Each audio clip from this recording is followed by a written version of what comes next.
replacing the fuel filter on this B7 Audi A4.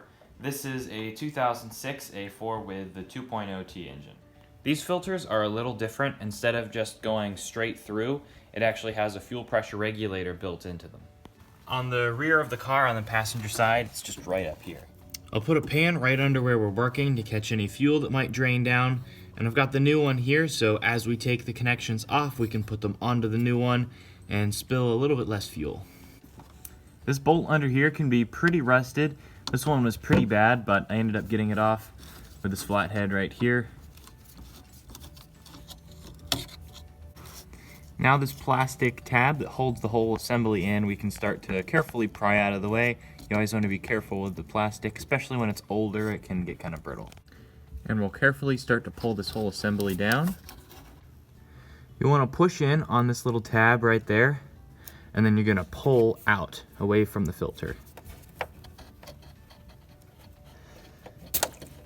And expect some high pressure. So we'll pull this completely off.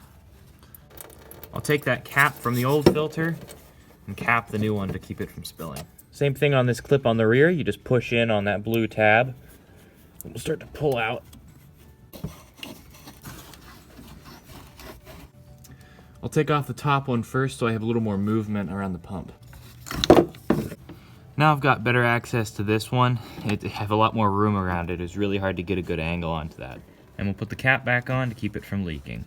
Now I have a much better grip on this one down here, so we can keep working on that. I'm gonna push on the tab, push in a little bit, and then pull out. Oh, and there we go. We'll start reconnecting these fittings on there. Put that one on. Now to reconnect this one, I'm just gonna push it a little bit back up into its place, pull off that red cap, and snap it back in. And just like that. We'll push the filter back up into its place.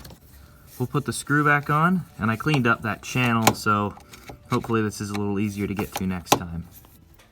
Next thing we'll do is we'll start it and check for leaks. And to make it start a little quicker, if you cycle it on, the fuel pump will prime, turn it off, back on, the fuel pump will prime again, just because it needs to fill things up, and then expect it to have a bit of a hard start. Pretty good. Now you'll run it, make sure there's no leaks, and we're looking real dry. We'll take it for a test drive and make sure it doesn't leak. And everything's working as it should, and it's all dry under there.